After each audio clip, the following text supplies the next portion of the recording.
we all work together as NNC and Federal Government of Nagaland. But when we were out of our country, they entered into Shillong Accord, which is a complete sellout of the national right and complete surrender. They accepted the Indian Constitution on their own volition, and they agreed to lay down their arms to surrender. And so when we heard it, we wrote 3 letters to the President of Naga National Council, Mr. Piso, who was in London. And 3 letters were written, and in the last letter, 7 delegation members signed it, telling him that if he will not condemn the Shillong Accord right away, then we shall take him to be a party to it. And also, history will blame him. But he never did it. He never condemned the Shillong Accord. He rather said that it is a process. So from that we came to know that he was a party to it. And so when we came home, we were outside at that time.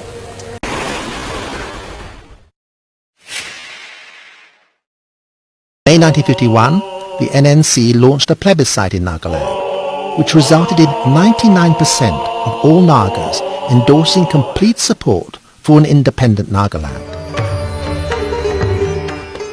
The issue of Naga independence and the verdict of the Naga plebiscite was put to the then First Prime Minister of India, Jawaharlal Nehru, in Delhi on March the 11th, 1952. Now, even though Nehru had supported self-determination for the Nagas in 1944, when faced with the demand, he simply exploded with anger and exclaimed, "Whether heaven falls or India goes to pieces and blood runs red in the country, I don't care. Whether I'm here or for that matter any other body comes in, I don't care. Nagas will not be allowed to become independent." In January 1952, the National Council launched a civil disobedience campaign, refusing to pay taxes and boycotting India's first ever general election. No Nagas stood for election. No Nagas voted. Nevertheless, on March the 30th, 1953, the Nagas welcomed Nehru's decision to visit Kohima. The Prime Minister was accompanied by his daughter, Indira Gandhi, and also by the Burmese Premier, U Nu. The Naga National Council leaders were busy preparing the memorandum to be submitted to the 2 Prime Ministers. Thousands of Nagas gathered at the Kohima football ground, but Nehru was rigid. Just before the meeting, he gave instructions stopping the Nagas from making any oral or written address to the reception. As a result, the Naga delegation walked out in defiance of such blatant repression. Nehru and U Nu were left, almost alone, to address just a handful of government servants. Nehru felt humiliated. Immediately, arrest warrants were issued for 8 NNC leaders. The whole Naga Hills district and the sensitive areas were declared disturbed. House raids on Naga leaders followed, and many went into hiding. The Disturbed Area Act was imposed on the Naga Hills in 1954. Nagaland, in effect, fell under the cloud of martial law.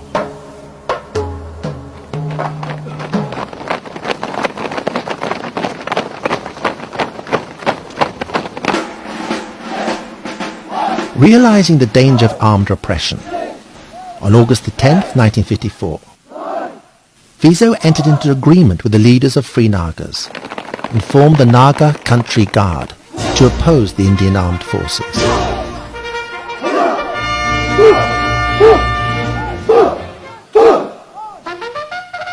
The first armed resistance group was born. By 1955, the Indian Army, or the Jawan, moved into Tuensang. The Assam Disturbed Areas Act of 1955 was introduced to enable the Assam Armed Police and the Assam Rifles to act without any legal restriction whatsoever. A reign of terror broke out, and the open war commenced, a war that has brought heavy casualties and loss of life to both sides for many years.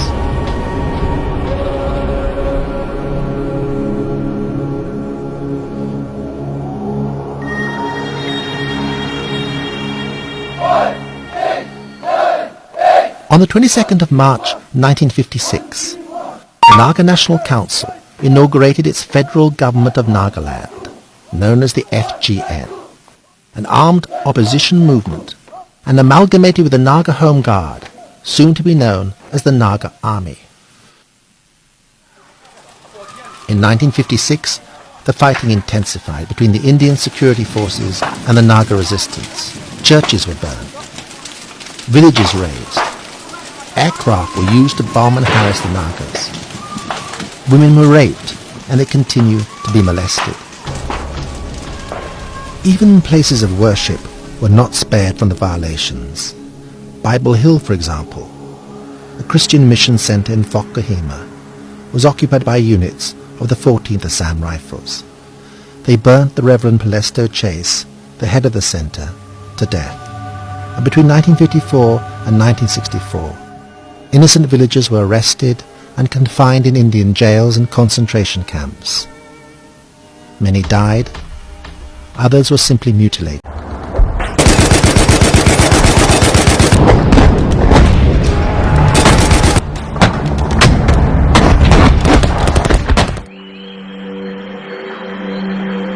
In the recent years, the news agencies have mentioned the Nagaland conflict frequently, and this even gained the attention of the national and international media. But why is there a problem in this northeastern state? Let us help you understand the problem in detail and tell you about the age-old history of Naga insurgency. Nagaland continues to witness one of the longest and bloodiest standing insurgencies, one that has existed longer than the Kashmir insurgency. The political dispute has spanned over 6 decades, and to understand it, it is important to understand the ethnicity, culture, history, geography, and demography of the Naga tribes. Nagaland is one of the smallest states in India, bordered by the state of Assam to the west, shares a very important border with Arunachal Pradesh to the north, and then Manipur to the south and Myanmar to the east. The Nagas accuse the British of having betrayed them, leaving their fate in the hands of India and Burma. Nagaland was divided into 2 administrative areas, one half under India and another under Burma, now known as Myanmar. This partition of Nagaland was so indiscriminate that the house of Ang, the king in Longwa village, was said to be partitioned with his bedroom in India and his kitchen in Burma.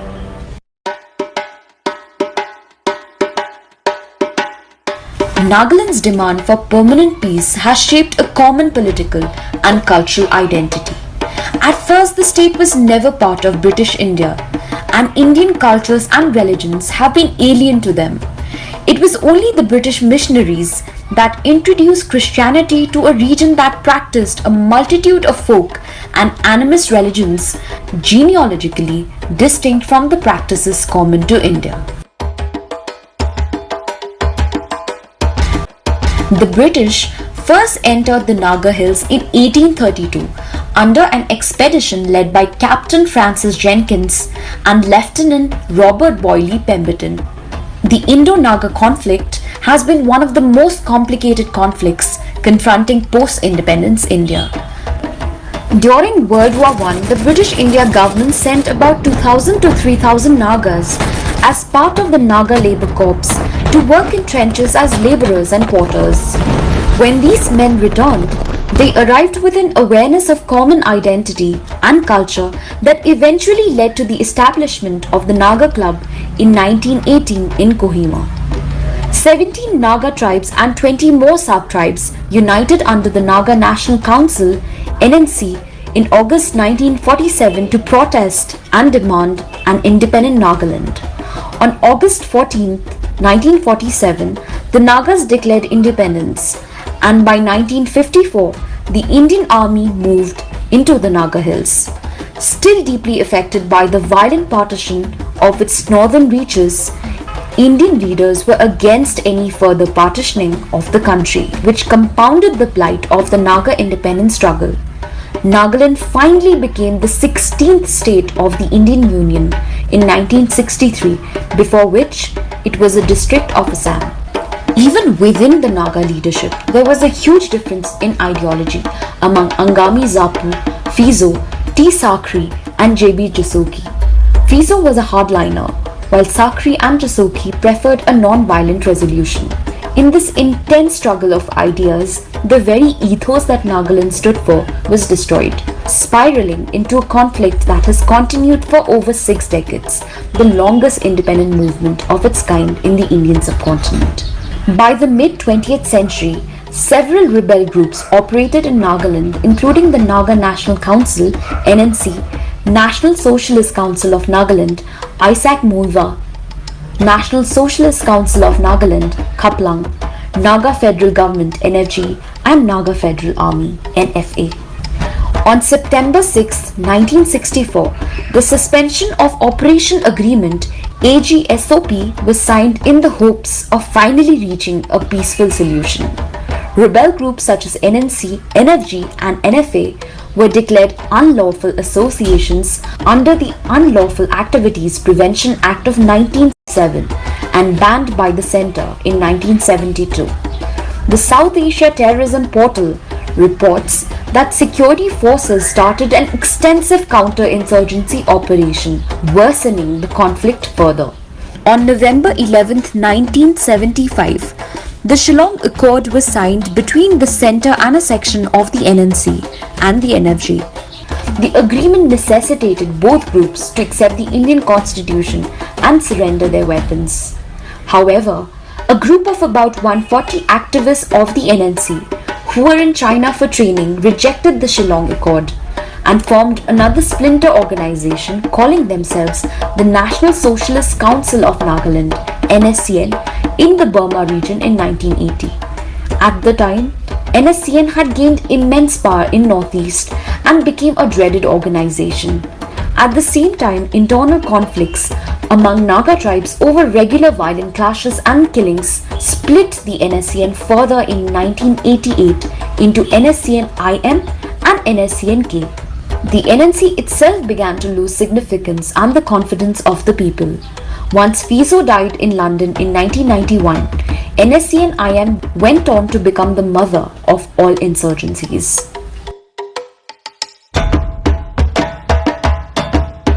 The ultimate endeavour of the insurgencies has been to create a great Nagaland that includes all contiguous land, including Nagaland, where the Naga tribes are known to be settled. This would include parts of Assam, Arunachal Pradesh and Manipur in India, as well as large tracts of land in the modern-day Myanmar. However, the idea of a greater Nagaland has remained unpopular in these regions. For the NSCN-IM, the Modi government continues from where Vajpayee left. While the current dispensation has attempted to continue resolution, NSCN-IM